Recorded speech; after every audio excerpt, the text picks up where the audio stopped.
अस्सलाम वालेकुम रहमतुल्लाहि व बरकातहू। नाजरीन, मैं खलीलुद्दीन अहमद और आप देख रहे हैं ESBN न्यूज़। नाजरीन, मुसलमानों के हिजाब लगाने पे परेशानी, मुसलमानों के कुछ खाने पे परेशानी, मुसलमानों के टोपी पहनने पे परेशानी, मुसलमानों की मस्जिदों से परेशानी, मुसलमानों के मस्जिद पर जो लाउड स्पीकर लगे हुए हैं जहाँ से अजान होती है उससे परेशानी। अब तो हद ये हो गई है कि मुसलमान जो ज़बान इस्तेमाल करते हैं उर्दू, अब इन लोगों को उनसे भी परेशानी हो रही है। आप देखिए इनकी जहनीत किस तरह से कहाँ कहाँ जा रही है। एक हल्दीराम वाले एक प्रोडक्ट निकालते हैं। हल्दीराम जो एक मशहूर सनतकार हैं हिंदुस्तान के, जिनका बहुत नाम है हिंदुस्तान में, और उनकी चीज़ें हिंदुस्तान ही नहीं बल्कि सारी दुनिया में खाई जाती हैं और बहुत लोग उसको पसंद करते हैं। एक हल्दीराम का पैकेट के ऊपर एक हंगामा खड़ा हुआ है कि उसमें अशिया इस्तेमाल जो होती है उसमें उर्दू में लिखा हुआ है। बस इतना देखना था कि इन लोगों ने एक हंगामा खड़ा कर दिया। और ये हंगामा खड़ा करने वाले जो लोग हैं, ये एक सुदर्शन न्यूज़ चैनल है। पहले आप ये वीडियो देखिए कि किस तरह से एक ये सुदर्शन न्यूज़ की जो एंकर है, जो गोबर खाकर अपना जहन इस्तेमाल नहीं करती, ये एक स्टोर में हल्दीराम के जाती है और किस तरह से वहाँ पे एक जो औरत है जो हल्दीराम के काउंटर पर खड़ी हुई है उससे बहस करती है और उससे ये जानने की कोशिश कर रही है कि आप लोगों ने उर्दू में क्यों लिखा, आप लोग क्या छुपाने की कोशिश कर रहे हैं, कहीं इसमें गाय मांस का तेल तो नहीं है। उस तरह की बेहुदा जब ये बातें करने लगती है तो, और ये जो वहाँ की जो ये काम करने वाली औरत है किस तरह से उनको मुंह तोड़ जवाब देती है। आप ये पहले वीडियो देखिए, मैं उसके बाद में आपको और आगे की तफसील बताता हूँ। How do I believe you? ये उर्दू में क्यों लिखा है आपने? ये आपने उर्दू में क्यों लिखा है? हाँ, नहीं मुझे बताइए ना, मेरा यहाँ पे आके ऐसा क्या लिखा है? ऐसा क्या करने वाला? Ma'am, if you want to have this, you can have it. If you don't wanna have it, please keep it here and just go from my outlet. This is what I'm gonna tell you clear words, because this is what you are doing now. This is not acceptable at all.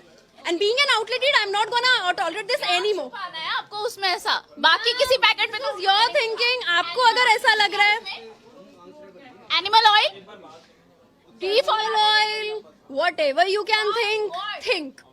क्यों छुपाया क्यों है वो उस भाषा? Just because कि अगर आपको लग रहा है आप माइक पे आकर कुछ भी बोल रही हैं and you think कि आप पूछ सकती हैं तो आप पूछिए। मैं कुछ भी नहीं बोल रही। लिखा है डिस्क्रिप्टिव तो आप बताइए। नहीं लिखा है ना। अरे जो लिखा है वो तो पढ़िए ना।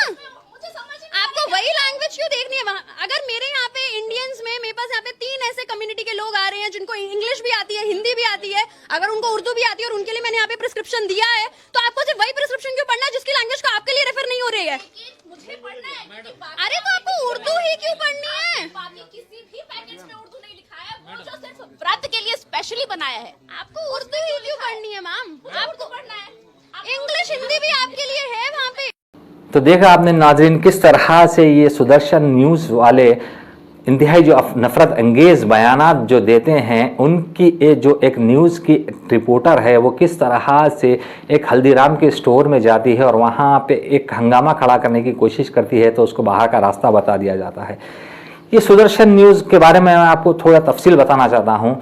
ये सुदर्शन न्यूज़ जो शख्स चलाता है उसका नाम है सुरेश चवांगे। ये RSS की जहनीत का आदमी है और ये हमेशा जब भी मुंह खोलता है जहर उगलता है मुसलमानों के ख़िलाफ़। तो ये पहले आप ये इस शख्स का वीडियो देखिए कि इस हल्दीराम के प्रोडक्ट के बारे में ये जो क्या कह रहा है। पहले इस शख्स की आप जहनीत का अंदाज़ा लगाइए कि और ये समझने की कोशिश कीजिए कि इसके जहन कितना गंदा है। हाँ, ये और ये एक चैनल का मालिक है, एक सुदर्शन न्यूज़ चलाता है ये।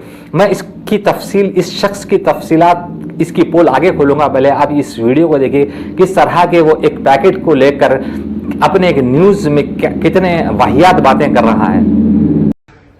हिंदुओं से जुड़ा हुआ और हिंदुओं के उपवास और हल्दीराम कंपनी से जुड़ा हुआ मामला सामने आया है। हल्दीराम का एक प्रोडक्ट है जो कि नवरात्र के उपवास के लिए बनाया गया है।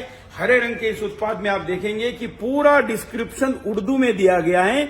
इसमें उपवास करने वाला व्यक्ति होता है हिंदू, उसको पढ़नी चाहिए या तो इंग्लिश या हिंदी, लेकिन डिस्क्रिप्शन दिया गया है उर्दू में। तो हल्दीराम इसमें ऐसा क्या छुपाना चाहता है? क्या ये किसी मांस के द्वारा बनाया गया ऑयल का तो नहीं है, एनिमल ऑयल का तो नहीं है इसमें डाला गया, जो कि उपवास में डाला नहीं जाना चाहिए, या गाय का बीफ जैसा भी तो कोई कारण नहीं है जिससे छुपाया जा रहा है, क्योंकि हिंदू जो उपवास करता है उसको ये भाषा नहीं आती, और ये भाषा जिसको आती है वो उपवास नहीं करता है, तो फिर ये भाषा यहां पर क्यों? वैसे तो रंग पर भी आपत्ति होनी चाहिए, लेकिन उससे भी बड़ा मुद्दा है, इस पर तो उर्दू लिखा है, लेकिन ये देखिए आलू भुजिया, इसके ऊपर उर्दू नहीं है, ये देखिए साल्टेड पीनट नहीं है, ये देखिए आलू भुजिया दूसरा, इसके ऊपर नहीं है, दूसरे लोग भी खाते होंगे, लेकिन इस पर कहीं पर भी नहीं लिखा है। तो नाज़रीन, ये आपने वीडियो देखी कि किस तरह एक न्यूज़ चैनल का मालिक है सुदर्शन न्यूज़ का, इसकी हरकत मैं आपको आगे बताऊंगा। पहले आप अब जो ये खबर है इसके ऊपर हम चर्चा कर लेते हैं कि किस तरह से ये शख्स एक पैकेट हल्दीराम ने जो बनाई है फुलाहारी, उसके ऊपर इसको उर्दू में जो नीचे अशिया इसमें क्या इस्तेमाल की गई है ये लिखी हुई है, तो इसको इतनी तकलीफ है। ये कह रहा है कि नवरात्रि का त्यौहार चल रहा है, कहीं हिंदुओं को इसके जरिए गाय के गोश्त का तेल तो नहीं खिलाया जा रहा है। इसकी जहनियत का अंदाजा लगाइए आप। हालांकि आपको मालूम होना चाहिए हल्दीराम का जो मालिक है उसका नाम एक अग्रवाल है, और ये राजस्थान में इनका जो प्रोडक्शन यूनिट है वो राजस्थान में है, और सारी दुनिया में मशहूर है इनके जितने भी प्रोडक्ट्स हैं हल्दीराम के। तो देखिए इसकी जहनियत का अंदाज़ा लगाइए कि किस तरह से ये एक पैकेट के ऊपर लिखी हुई उर्दू की इबारत को बर्दाश्त करना गवारा नहीं कर रहा है ये शख्स। इसकी जहनियत का अंदाजा लगाइए। मैं आपको सुरेश चौहान के बारे में मजीद तफसीलात बताना चाहूँगा। ये वही सुरेश चौहान के है जो हमेशा अपने चैनल के ऊपर मुसलमानों के खिलाफ नफरत अंगेज बयानात देता है। जब जिस तरह यूपीएससी के एग्जाम में मुसलमान लड़के लड़कियां पास होके आते हैं तो उसको ये यूपीएससी जिहाद का नाम देता है।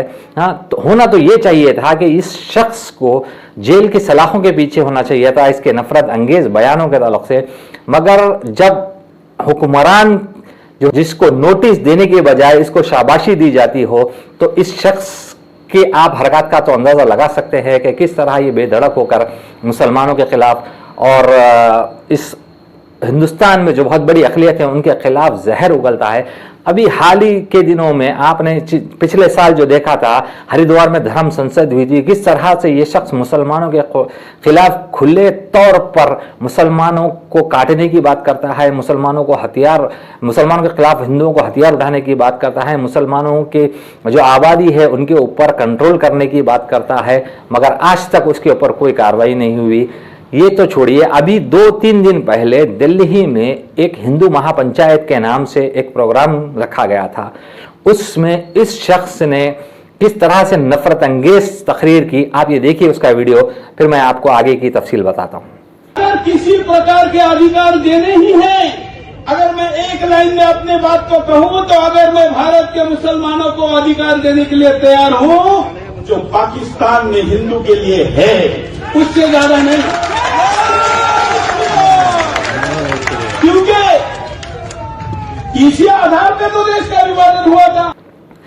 तो नाज़रीन, देखा आपने किस तरह से ये शख्स सुरेश चौहान के जो अपने आप को सहाफ़ी बताता है, जो सहाफ़त के नाम पे एक बदनुमा दाग है, वो कह रहा है कि मुसलमानों को हिंदुस्तान में उतने ही हुकूक देने चाहिए जितने पाकिस्तान में हिंदुओं को है। भाई, तुम पाकिस्तान की बात हमेशा क्यों उठाते हो? हिंदुस्तान हमारा एक जमहूरी मुल्क है, हिंदुस्तान का एक दस्तूर है। तुम हमेशा हर वक्त पाकिस्तान की बात करते हो। तुम्हें पाकिस्तान से कुछ लेना होगा, यहाँ के मुसलमानों को पाकिस्तान से कुछ लेना देना नहीं है। ये बात तुमको अच्छी तरीके से समझने की ज़रूरत है। इस तरह से ये जो बयानात देता है, उसके बाद भी आज तक इसके ऊपर कोई कार्रवाई नहीं हुई है, कोई इसके खिलाफ कोई FIR नहीं हुआ है, इसके खिलाफ कोई एक्शन नहीं लिया गया है। तो आज इसके हौसले इतने बुलंद हैं कि ये जो शख्स भरी महफिल में, भरे जलसे में जो चाहे वो ठहर के वो कहता है मुसलमानों के खिलाफ, मगर इसको रोकने वाला कोई नहीं है। ये तो हो गई सुरेश चौहान की बात। और एक शख्स की बात मैं आपको बताना चाहूँगा। इस शख्स का नाम है यति नरसिंहानंद। ये शख्स भी पिछले साल जब हरिद्वार में धर्म संसद के नाम से इसने जहर उगला था और कितनी वाहियात बातें इसने मुसलमानों के खिलाफ कही थी, इस शख्स को गिरफ्तार किया गया था, मगर ये शख्स फिलहाल बेल पे रिहा है। और 2 दिन पहले जब दिल्ली में एक हिंदू पंचायत के नाम से इसने फिर एक बार जहर उगला, तो वहां पे इसने ये कहा कि मुसलमानों के खिलाफ हिंदुओं को हथियार उठा लेना चाहिए, मुसलमानों के खिलाफ हिंदुओं को मर्द बनना चाहिए। ये पहले आप इसका नफरत अंगेज बयान सुनिए, फिर मैं आपको आगे की बात इसकी बताता हूँ। 2029 में भारत का प्रधानमंत्री मुसलमान होगा। बहुत लाइव हो गई है दिन में। हाँ। केवल 2029 में। और अगर सरकार ने कोई बहुत बड़ी बाजीगरी दिखा दी तो 34 में हो जाएगा। और 34 में भी भगवान का बड़ा करम तुम पे हुआ तो 39 में हो जाएगा। इतने दूर हो तुम महाविनाश से। एक बार भारत का प्रधानमंत्री मुसलमान बना तो अगले 20 सालों में 50% तुम में से लोग अपना धर्म बदलेंगे। ये जितने मुसलमान हैं ना, ये अरब से नहीं आए, ये हमारे भाई बंधु थे। 40% हिंदुओं का कत्ल होगा। 10% हिंदू अपनी बहन बेटी मुसलमानों को देकर या तो रिफ्यूजी कैंपों में रहेंगे या विदेशों में रहेंगे। ये हिंदू का भविष्य है। और अगर इस भविष्य को बदलना चाहते हो तो मर्द बनो, मर्द बनो, मर्द बनो। और मर्द कौन होता है? जिसके हाथ में हथियार होता है वो मर्द होता है। तो देखा नाज़रीन आपने किस तरह से ये यति नरसिंहानंद है जो इस वक्त बेल पे रिहा है। हालांकि जब पुलिस किसी को बेल पे छोड़ती है, कोर्ट किसी को जब बेल पे छोड़ती है तो इसको एक कंडीशन दिया जाता है। उसको ये कहा जाता है कि तुमको जिस केस में पिछली दफा गिरफ्तार किया गया था तुम वैसी वाहियात हरकतें फिर से नहीं करोगे, तुमको ये कंडीशन पे बेल दी जा रही है। लेकिन ये शख्स खुले आम जो बेल जो कोर्ट की धज्जियां उड़ा रहा है, जो बेल इसको जो दी गई है उसके खिलाफ फिर से ये शख्स मुसलमानों के खिलाफ जहर उगल रहा है और इसको कुछ कोई रोकने वाला नहीं है। और दिल्ली पुलिस की तो मैं आपको क्या बात करूं, जब ये वाकया दिल्ली पुलिस के इल्म में लाया गया तो दिल्ली पुलिस बड़ी मासूमियत से ये जवाब देती है कि हमको तो ये जो महा हिंदू पंचायत हुई थी इसका तो हमको इल्म नहीं है, ये हमसे परमिशन लिए बगैर किया गया है। तो दिल्ली पुलिस से ये सवाल है कि क्या आपके पास इतनी जब बड़ा जलसा होता है तो क्या आपकी इसको इत्तला नहीं होती है, या आप सीधे सीधे अपना दामन बचाने की कोशिश कर रही है और यति नरसिंहानंद को बचाने की दिल्ली पुलिस कोशिश कर रही है। ये बहुत बड़ा सवाल है नाजरीन कि किस तरह से जब एक गैर हिंदू शख्स कुछ कहता है तो पुलिस फौरी हरकत में आके उसको गिरफ्तार कर लेती है, उसको खिलाफ इतनी सख्त दफात लगा के उसको जेल में बंद कर दिया जाता है कि उसको सालों बेल नहीं मिलती। और इन ऐसे अशखास को जो खुले आम दस्तूर की धज्जियां उड़ा रहे हैं, जो दस्तूर की खिलाफ वर्जी कर रहे हैं, उनको किस तरह से कुछ वक्त के अंदर ही बेल मिल जाती है और ये फिर किस तरह से अपने नफरत अंगेज बयानात जारी करना शुरू कर देते हैं, ये एक सोचने वाली बात है। और ये यति नरसिंहानंद का मैं आपको और एक वीडियो बताना चाहूंगा, जिस वीडियो में ये शख्स जो अब्दुल कलाम है, हमारे एक साइंटिस्ट है और हमारे मुल्क के प्रेसिडेंट भी रह चुके हैं, उनके खिलाफ किस तरह से ये शख्स जहर उगल रहा है और उनके खिलाफ किस तरह के वाहियात बयानात दे रहा है। ये वीडियो में देखिए आप इसको कि किस तरह से ये अब्दुल कलाम को गालियां बक रहा है। पहले आप ये वीडियो देखिए, फिर मैं आपको इसके आगे की बात बताता हूँ। तो क्या हो जाएगा? प्रधानमंत्री मुसलमान होने का मतलब सारी कार्यपालिका उनकी होगी। और आज भी है उनकी, आज भी उनकी है। और जो जज रहे हैं, जो राष्ट्रपति रहे हैं, जो प्रधानमंत्री, जो ये उपराष्ट्रपति रहे हैं, उन्होंने जिहाद किया अपनी पोस्टों पे बैठ के। उन्होंने कोई देश की सेवा नहीं की है, उन्होंने इस्लाम की सेवा की है। जिसमें सबसे बड़ा उदाहरण है अब्दुल कलाम, जिसका सबसे बड़ा उदाहरण है, जिसे मानवता का सबसे बड़ा रक्षक माना जाता है। उसने जो जिहाद बैठ के राष्ट्रपति कुर्सी में बैठ के किया है वो अतुलनीय है। अब्दुल कलाम ने सबसे बड़ा जिहाद तो ये किया कि उसने बहुत सारे वैज्ञानिकों की हत्या करवाई। और इस्लाम को एटम बम बनाने का जब अब्दुल कलाम अमेरिका गया ना और उसकी नंगी करके तलाशी ली गई, तो उस समय यहाँ यूपीए की सरकार थी। यूपीए की सरकार ने बहुत स्ट्रॉन्ग ऑब्जेक्शन किया था, बहुत स्ट्रॉन्ग ऑब्जेक्शन किया था। तो वहां से उन्होंने एफबीआई ने 124 फाइलें हमारे जो है विदेश मंत्रालय को दी थी, आरटीआई लगा के पता करो कि सच बोल रहा हूं कि झूठ बोल रहा हूं। और उन्होंने बताया था कि जिसे तुम अपना जो है यहाँ इतना बड़ा वो मानते हो, हम इसे father of Islamic atom bomb मानते हैं, अब्दुल कलाम को। और अब्दुल कलाम को इतना इंटेलिजेंट नहीं था जितना से दिखाया गया। वो तो क्योंकि वो मुसलमान था तो दिखाया गया। सर हम अमेरिका के मानने पे थोड़ा, अमेरिका तो अमेरिका को वीजा देने से मना कर देता है। मोदी जी को वीजा एक समय देखिए वो इसका कारण है 2000 जब तक उनके वर्ल्ड ट्रेड टावर नहीं टूटा था, जब तक वो जानते नहीं थे कि इस्लाम का जिहाद क्या है। आज हर अमेरिकन हमसे ज्यादा बोल रहा है, क्योंकि उनकी समझ में आ गया कि इस्लाम का जिहाद क्या है। सर आप तो नाज़रीन, देखा आपने इसकी जहनियत को किस तरह से अब्दुल कलाम, जिन्हें फादर ऑफ द मिसाइल भी कहा जाता है, जिन्होंने हिंदुस्तान के लिए इतने बड़े कारनामे अंजाम दिए, उनके खिलाफ ये शख्स कितनी वाहियात बातें करता है। सारे हिंदुस्तान इनकी खिदमत का एतराफ़ करता है और ये शख्स, ये जो बेहुदा शख्स है यति नरसिंहानंद, ये कहता है कि अब्दुल कलाम ने सिर्फ प्रेसिडेंट के पोस्ट पे बैठ के मुस्लिम जहाद किया। ये इसकी आप अंदाज़ा लगाइए इसकी नफरत का मुसलमानों के खिलाफ, किस तरह से ये मुसलमानों को टारगेट बनाने के लिए कोई शख्स को छोड़ने को तैयार नहीं है, चाहे वो कितने बड़े ओहदे पे, प्रेसिडेंट के ओहदे पे बैठ, जो शख्स था जिसको एनडीए की सरकार ने प्रेसिडेंट बनाया था, वो उसके खिलाफ इतनी जहर आलूद बातें कर रहा है। ये क्या जहनियत है इनकी, ये इनके दिमाग में क्या चल रहा है, ये हिंदुस्तान को कहाँ लेके जाना चाहते हैं, ये एक अहम सवाल है। और एक वीडियो में आपको बताना चाहूँगा, और एक स्वामी हैं, ये किस तरह से बाबा कौम महात्मा गांधी की बेइज्जती कर रहा है और किस तरह से हिंदुओं को ये शख्स जो है ललकार रहा है कि तुम लोग अगर हिंदू हो तो मर्द बनो, एक हाथ में तलवार उठाओ और एक हाथ में भगवा उठाओ। ये शख्स की आप ये पहले ये इस शख्स की भी वीडियो देखिए, फिर मैं आपको आगे की बात बताता हूँ। हमारी अपनी विचारधारा, हम बोलेंगे क्यों नहीं बोलेंगे। गांधी ने तो देश को बर्बाद कर दिया, मैं सही बता रहा हूँ। बल्कि कांग्रेसियों ने गांधी के साथ बहुत बड़ा गंदा काम किया है। गांधी को उस नोट पे छाप के इन्होंने इतना गंदा काम कर दिया कि आप ये सोचिए, वो जो गांधी जी हैं बेचारे, भाई उन्होंने अच्छे काम किए थे, लेकिन उन गांधी जी के नोट पे छपे होने के कारण वो वैश्यावृत्ति में भी जाते हैं, काला धन में भी जाते हैं। कौन छपे हैं? गांधी जी छपे हैं ना। मेरे ख्याल से गांधी जी का नोट से फोटो हटा देना चाहिए, गांधी जी का नोट से फोटो हटा देना चाहिए। कोई जरूरी नहीं है, बड़े अच्छे राष्ट्रपिता हैं, हटा कैसे? राष्ट्रपिता हैं, कहाँ से, किसने कह दिया राष्ट्रपिता? किसने दिया राष्ट्रपिता का सम्मान उनको? आप बताइए।